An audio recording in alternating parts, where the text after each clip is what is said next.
عزیزان کرامی، ماہ شعبان میں ایک ایسی رات بھی ہے جس کی فضیلت کا انکار نہیں کیا جا سکتا، اور وہ رات نصف شعبان کی رات یعنی 15ویں شعبان کی رات ہے، جس کو شب برات بھی کہا جاتا ہے۔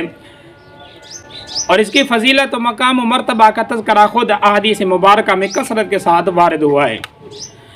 اور کمال کی بات یہ ہے کہ اس رات کے بارے میں بہت سارے لوگوں نے بہت سارے نظریات بنا لیے۔ کچھ لوگ تو ایسے ہیں جو اس رات میں طرح طرح کے خرافاتی پروگرام کرتے ہیں اور طرح طرح کی چیزیں پکاتے ہیں، کھاتے ہیں، پیتے ہیں اور طرح طرح کے پارٹیاں کرتے ہیں، اور وہ اس رات کے مقام و مرتبہ اور رتبت سے دور ہٹتے ہوئے طرح طرح کے وہ کام کرنے کی کوشش کرتے ہیں جو دین سے کنارہ کش ہیں اور دین سے کافی دور ہیں۔ اور اس کے مقابلے میں چند وہ بھی لوگ ہیں جو صریح حدیث کا انکار کرتے ہوئے اس رات کی فضیلت کا بھی انکار کر دیتے ہیں، حتیٰ کہ یہاں تک کہہ دیتے ہیں کہ اس رات کی کوئی فضیلت نہیں۔ حالانکہ صحیح حدیثوں میں کثرت کے ساتھ ماہ شعبان اور شعبان کی اس رات جس کو شب برات کہا جاتا ہے، اس کی فضیلت کا تذکرہ ہوا ہے۔ اور ایک حدیث خود حضرت ابوبکر صدیق رضی اللہ تعالیٰ عنہ سے روایت، وہ فرماتے ہیں کہ نبی صلی اللہ علیہ وسلم نے ارشاد فرمایا کہ جیسے ہی 15 شعبان کی رات آتی ہے، اللہ آسمان دنیا پر جلوہ گر ہوتے ہیں اور وہ آواز دیتے ہیں اس کائنات کے انسانوں کو کہ ہے کوئی ایسا جو اس رات میں بخشش مانگے، اللہ پاک اس کو بخش دے۔ ہے کوئی ایسا انسان جو اس رات میں رزق طلب کرے، اللہ پاک اس کو رزق عطا فرمائے۔ ہے کوئی ایسا انسان جو اس رات میں اللہ تبارک و تعالیٰ سے کوئی مصیبت، کوئی تکلیف ہو، کوئی غمی سے نجات حاصل کرنا چاہے، کوئی عافیت کا طلبگار ہو تو وہ اللہ پاک سے اپنے غم سے نجات مانگے، اللہ پاک سے عافیت کا طلبگار ہو تو عافیت مانگے، مصیبت سے نجات مانگے اور تکلیفوں سے رہائی مانگے تو وہ اللہ سے مانگے، اس رات اللہ پاک دینے کے لیے تیار ہیں۔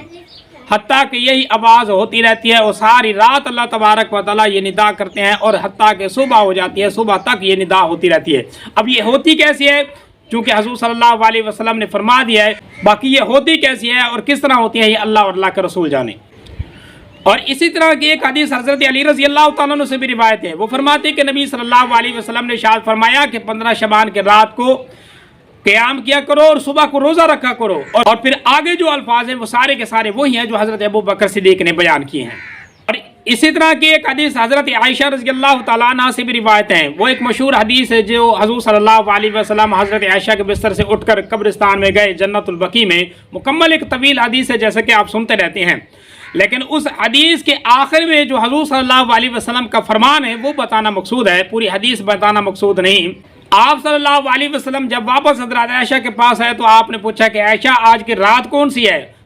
تو حضرت عائشہ نے عرض کیا کہ آج کی رات یہ 15 شعبان کی رات ہے۔ تو حضور صلی اللہ علیہ وسلم نے فرمایا کہ اس رات اللہ تبارک و تعالیٰ اپنے بندوں کی اتنی بخشش فرماتے ہیں، اتنی بخشش فرماتے ہیں، قبیلہ بنو قلب کی بکریوں کے بالوں کے برابر انسانوں کے اللہ بخشش فرماتے ہیں اور ان کے گناہ کو مٹا دیتے ہیں۔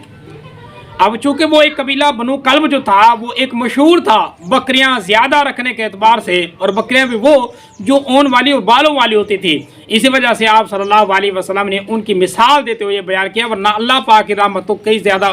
وسیع ہے اور اللہ پاک کی رحمت کی کوئی مثال اور کوئی اندازہ نہیں لگایا جا سکتا۔ اور باقی رہا مسئلہ علماء کا اور اولیاء کا، آپ صلی اللہ علیہ وسلم سے صراحتاً آگے تابعین، تبع تابعین اور اولیاء کرام، عزائے کرام، یہ سارے کے سارے مسلسل اس رات کی فضائل بھی بیان کرتے ہیں اور اس رات کے عبادات کا تذکرہ بھی انہی سے ملتا ہے۔ حضرت عطا بن یسار وہ فرماتے ہیں کہ لیلۃ القدر کے بعد اگر راتوں میں سے کسی رات کی فضیلت ہے تو وہ شب رات کی رات کی فضیلت ہے۔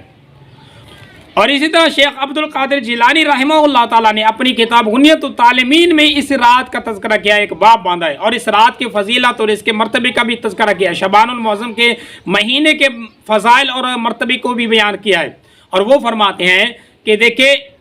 جس طرح اللہ پاک نے مسلمان کو، ان انسانوں کو دن کو 2 عیدیں دی ہیں، اسی طرح اللہ پاک نے فرشتوں کو آسمان پر بھی 2 راتوں کی عیدیں دی ہیں، اور وہ راتیں کون سی ہیں؟ وہ ایک شب رات کی رات ہے اور دوسری لیلۃ القدر کی رات ہے۔ اور اسی طرح ایک اس رات کی فضیلت پر ایک اور حدیث بھی ہے کہ حضور صلی اللہ علیہ وسلم نے ایک صحابی سے پوچھا کہ کیا اے میرا صحابی تو نے سرت شعبان کا یا سرور شعبان کا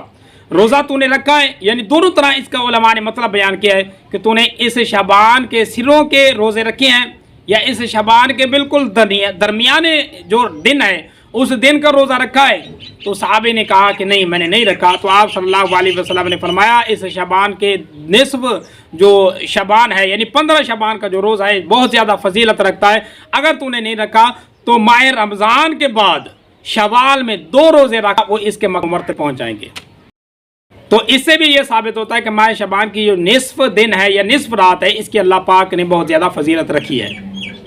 باقی رہا مسئلہ کہ اس رات کو کریں کیا، شریعت کے اندر کوئی عبادت متعین نہیں کی گئی اس رات کے اندر، صرف آپ صلی اللہ علیہ وسلم سے دن کو روزہ جو ہے نا وہ ملتا ہے، باقی رات کو کیا عبادت کرتے تھے، کس طرح کرتے تھے، حدیث مبارکہ کے اندر کہیں صراحتاً یہ ثابت نہیں ہے۔ تو باقی آپ دیکھیں کہ اس رات کو آپ جو عبادت کر سکیں، جس طرح کر سکیں، جیسے کر سکیں آپ عبادت کریں، رات کو نماز ادا کریں، توبہ طائب ہوں، اللہ پاک سے گریہ زاری کریں، معافی مانگیں۔ تو ایک سادہ لوگ جو مسلمان ہے وہ اس رات کی عبادت کچھ اس طرح سے کر لے کہ پہلے نمبر پر تو جماعت کے ساتھ نماز کا اہتمام کرے۔ ایسا ہوتا ہے کہ بہت سارے لوگ رات کو ساری رات نماز ادا کرتے رہتے ہیں، صبح جماعت کے ساتھ نماز ہی نہیں ادا کرتے۔ نہیں، رات کی نماز بھی عشاء جماعت کے ساتھ پڑھیں اور صبح کی نماز بھی جماعت کے ساتھ پڑھیں۔ یہ نماز جو ہے نا یہ جماعت کے ساتھ نماز ادا کرنے کا اہتمام کریں۔ اسی طرح اگر عورتیں گھر میں عبادت کر رہی ہیں وہ جو فرض نمازی ہیں فرض نمازوں کا اہتمام کریں۔ اور دوسرے نمبر پر توبہ طائب ہوں، اللہ سے گریہ زاری کریں، معافی مانگیں، اور پچھلے اعمال جو ہے نا گناہوں سے توبہ طائب ہوں، اور آگے والے آئندہ جو سال آگے آ رہا ہے اس سال میں عزم کریں کہ اللہ پاک آگے جو ہے نا تیری نافرمانی نہیں کریں گے اور تیری فرما برداری کے مطابق ہی زندگی بسر کریں گے۔ یوں جو ہے نا اپنا اس رات کو توبہ طائب ہوں اور اللہ سے گریہ زاری کر کے اللہ سے معافی مانگیں۔ باقی ذکر اذکار جتنا ہو سکے وہ کریں، کثرت کے ساتھ تلاوت کریں، جتنا قرآن مجید پڑھ سکتے ہیں اتنا پڑھیں، اور خاص طور پر اس رات میں دعاؤں کی کثرت کریں، یعنی کثرت کے ساتھ دل جوئی کے ساتھ اپنے لیے اور اپنے عزیز و اقارب کے لیے دعائیں کریں اور اللہ پاک سے گریہ زاری کریں، اور خاص طور پر میرے لیے بھی تمام سامعین سے التجا ہے وہ میرے لیے بھی دعا کریں۔